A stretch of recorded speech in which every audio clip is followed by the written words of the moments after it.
Hello and welcome to the video lesson for adding and subtracting signed fractions. Today in the video we're going to add and subtract signed fractions with the same denominator and with different denominators. So go ahead and highlight the topic for me with your highlighter. Okay, before we get started, let's review our addition and subtraction rules for signed numbers.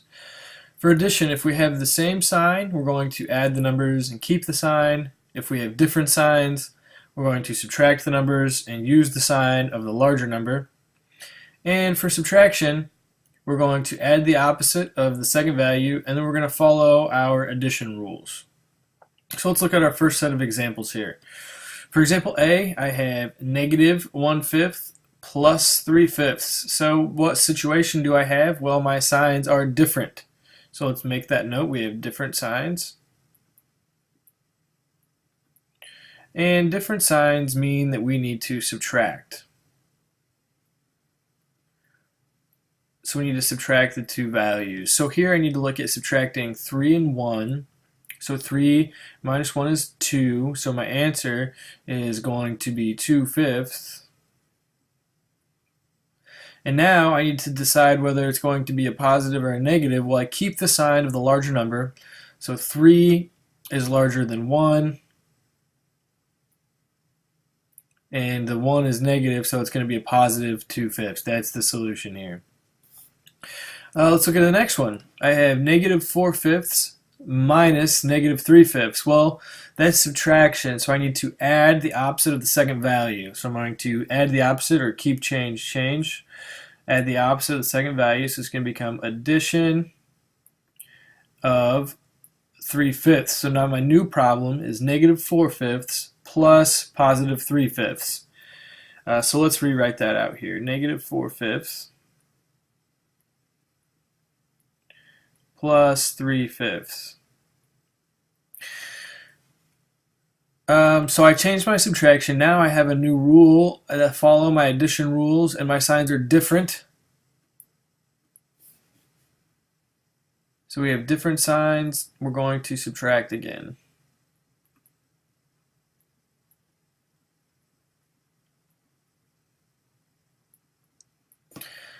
So I have 4 minus 3 is going to be 1/5.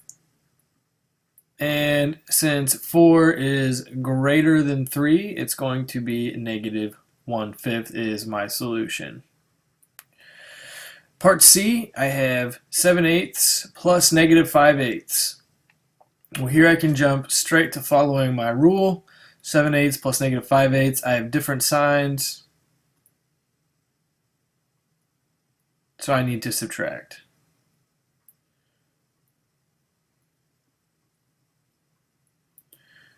And so now I'm going to just do 7 minus 5, which is 2/5. 7 is larger than 5, so my answer is positive. So just remember that when we have all the same denominator, just follow your sign rules with the numerators. Let's look at the next set of examples.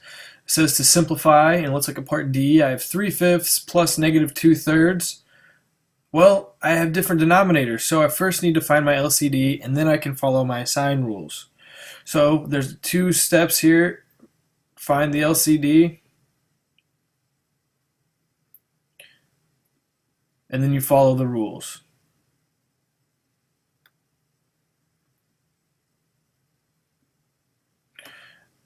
Alright, so first, the LCD. Well, the LCD of 3 and 5, the least common denominator, the number that they're both a factor of, is 15. So let's set up our problem to take our path now. Remember, after you find the LCD, we need to take the path, and then we can follow our sign rules. So I have 3/5 plus negative 2/3. Let's move that negative sign so it's not confusing. So plus negative 2/3. Now we can take our path. So the path that we need to get to take is from 5 to 15. So we will say 5 times 3 gives me 15. So I need to multiply the top by 3 also. And 3 times 3 is 9. I need to get from negative 2/3 to negative something over 15. So my path here will be from 3 to 15, which is times 5. And 2 times 5 is 10. So now my new math problem that I have is 9/15 plus negative 10/15. I have different signs, so I need to subtract. So we'll say different signs, subtract. And I have 9 minus 10 is, or I'm sorry, excuse me, 9 and 10. So 10 minus 9 is 1 over 15. And since 10 is larger than 9, it's going to be negative 1 over 15. Remember, we keep the sign of the larger number. Let's look at part E.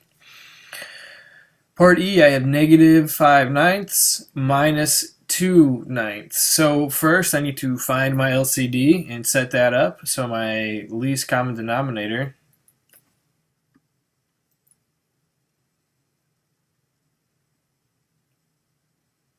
is, of 6 and 9, the smallest number that they're both a factor of is 18.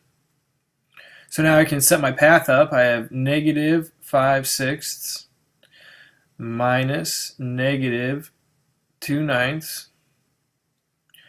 The path I need to get to is to negative 18ths.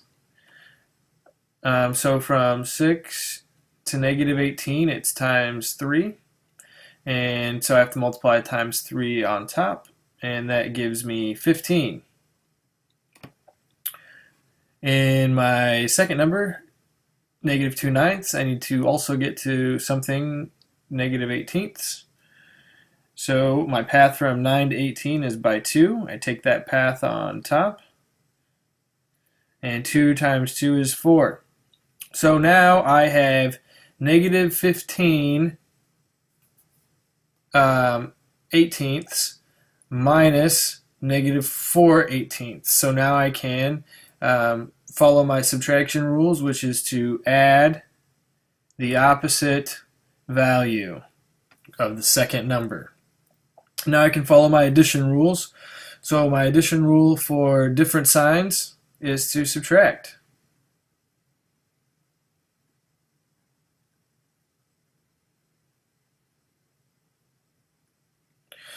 So I would do 15 minus 4, which is 11 over 18. The 15 is bigger than 4, so I use the negative value, and my answer is negative 11 over 18. Let's go down and look at the bottom two examples. I'm going to go ahead and set up A, B, and C. Or I'm going to set up A for you, and you'll solve B and C on your own. Okay, for part A, I have negative 7/8 plus 2/3. So my denominators are different, so I need to find my LCD. And my LCD of 8 and 3 is 24. So now I can set up my problem over here. So I need to set my path up, so I'll have negative 7 over 8 plus 2 over 3. And the path I need to take, I need to get to negative 24ths in my first number, well, in both numbers. I need to get to 24ths. But the first number, I need to go from 8 to negative 8 to 24, and that's going to be by 3. So on top, I need to multiply by 3, which gives me 21.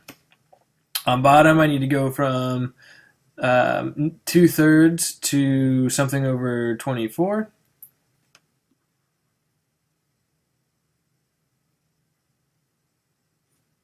That path is going to be times 8.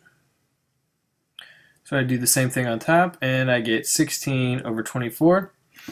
My signs are different, so I need to subtract.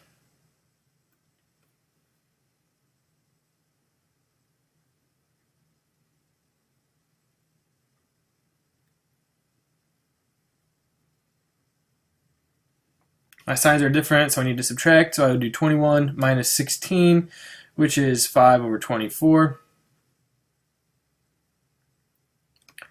21 is larger than 16, so my answer is going to be negative.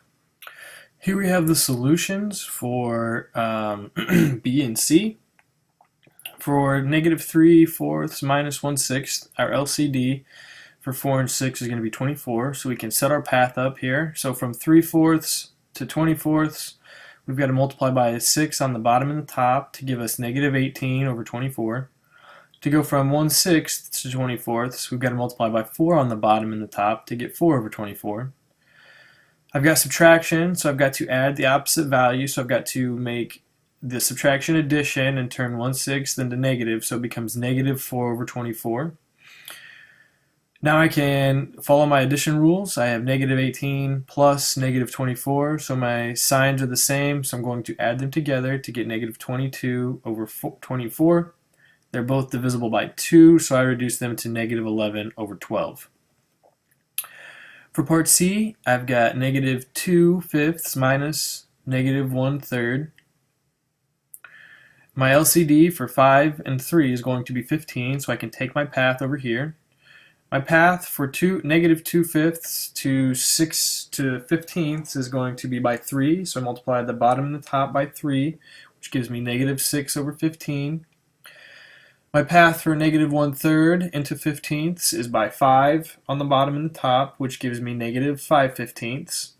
Since it started out as subtraction, I've got to add the opposite value of the second number, which changes my problem to negative 16 plus negative 6/15 plus 5/15.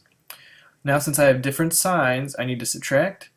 And when I subtract, I get negative 1/15 because 6 minus 5 is 1. And 6 is greater than 5, so we keep the negative sign. So remember, find your least common denominator, and then follow your sign rules.